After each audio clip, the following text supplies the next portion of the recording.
In today's video, I'll teach you how to log in Controlla voice account.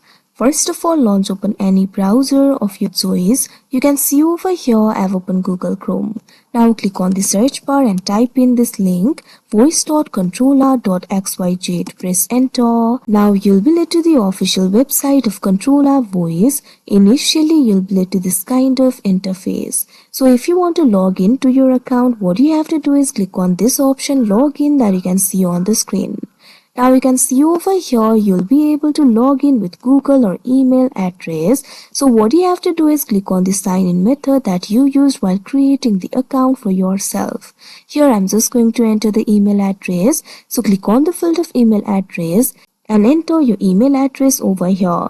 After you do that, enter the password. Now after you're done entering the credentials, click on this option continue that you can see on the screen.